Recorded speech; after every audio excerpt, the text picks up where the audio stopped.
Hello friends, welcome back to my channel. അപ്പോൾ ഇന്നത്തെ വീഡിയോയിൽ പൈപ്പർ ഒർണാണ്ടം അല്ലെങ്കിൽ സെലിബസ് പെപ്പർ എന്ന് പറഞ്ഞിട്ടുള്ള ഒരു പ്ലാന്റിൻ്റെ വിശേഷങ്ങളാണ്. ഈ പ്ലാന്റിൻ്റെ ഒറിജിൻസ് ഇന്തോനേഷ്യയാണ്. ഈ സെലിബസ് പെപ്പർ എന്ന് പറഞ്ഞിട്ടുള്ള ഈ ഒരു പ്ലാന്റ് നമ്മുടെ പെപ്പർ ഫാമിലിയിൽ പെട്ടിട്ടുള്ള പ്ലാന്റ് ആണ്. ഇതിൻ്റെ ലീവ്സിൻ്റെ ഷേപ്പ് നമ്മുടെ കുരുമുളക് ചെടിയുടെ ലീഫൊക്കെ ആയിട്ട് സാമ്യമുണ്ട്.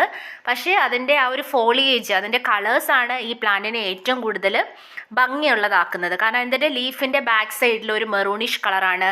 ഇതിൻ്റെ ടോപ്പ് പോർഷൻ എന്ന് പറയുന്നത് ഭയങ്കര ഭംഗിയുള്ള ലീവ്സാണ് ഇതിൻ്റേത്.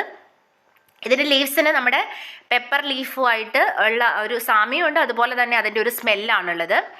പിന്നെ ഈ ഒരു പ്ലാന്റ് അധികം സൺലൈറ്റ് ടോളറേറ്റ് ചെയ്യുന്ന ഒരു പ്ലാന്റ് അല്ല. എന്ന് വെച്ചാൽ ലോവർ ലൈറ്റ് കണ്ടീഷനിൽ ഈ പ്ലാന്റ് സർവൈവ് ചെയ്ത് പോകുന്നതായിട്ട് കണ്ടിട്ടുണ്ട്. ഏതൊരു പ്ലാന്റിന്, പ്രത്യേകിച്ച് ഇൻഡോർ പ്ലാന്റിന് അല്ലെങ്കിൽ അധികം സൺലൈറ്റ് വേണ്ടാത്ത പ്ലാന്റിന് സൺലൈറ്റ് അടിച്ചു കഴിഞ്ഞിട്ടുണ്ടെങ്കിൽ അതിൻ്റെ ലീവ്സ് പെട്ടെന്ന് ഡാമേജ് ആയി പോകും. പിന്നെ ഈ പ്ലാന്റിൻ്റെ പ്രൊപ്പഗേഷൻ എന്ന് പറയുന്നത് സ്റ്റെം കട്ടിംഗ് ആണ്.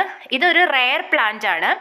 അതുകൊണ്ട് തന്നെ പ്രൊപ്പഗേറ്റ് ചെയ്യാൻ വെച്ചിട്ടുണ്ടെങ്കിൽ ഈസി ആയിട്ട് നമുക്ക് സ്റ്റെം പ്രൊപ്പഗേഷൻ സാധിക്കാറില്ല.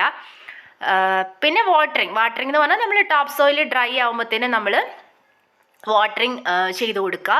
അതുപോലെ തന്നെ പ്രത്യേകിച്ച് വളങ്ങളൊന്നും ഞാൻ ഈ പ്ലാന്റിൽ യൂസ് ചെയ്തിട്ടില്ല. സാധാരണ ഗാർഡൻ സോയിൽ കുറച്ച് ചാണകപ്പൊടി മിക്സ് ചെയ്തിട്ടാണ് ഈ പ്ലാന്റിനെ നട്ടുപിടിപ്പിച്ചിട്ടുള്ളത്. ഈ പ്ലാന്റ് ഒരു ക്ലൈംബിംഗ് പ്ലാന്റ് ആണ്. കൂടുതൽ ഭംഗിയായിട്ട് ഈ പ്ലാന്റ് വളർന്നു വരുന്നത് മോസ്റ്റിക്കിലാണ് വളർന്നു വരുന്നത്.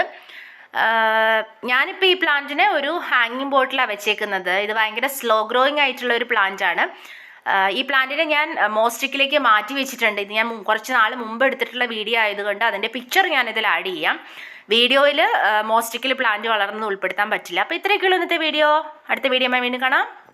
പിന്നെ മോസ്റ്റിക്ക് തന്നെ വേണമെന്ന് ഒരു നിർബന്ധമില്ല കേട്ടോ. നമ്മുടെ കുരുമുളക് ചെടി എവിടെയെങ്കിലും ഒരു സപ്പോർട്ട് കിട്ടിയിട്ടുണ്ടെങ്കിൽ നന്നായി വളർന്നു വരില്ലേ, അതുപോലെ തന്നെ ഇതും വളർന്നു വരും. അപ്പോൾ അടുത്ത വീഡിയോയുമായി വീണ്ടും കാണും വരെ till then take care, bye bye.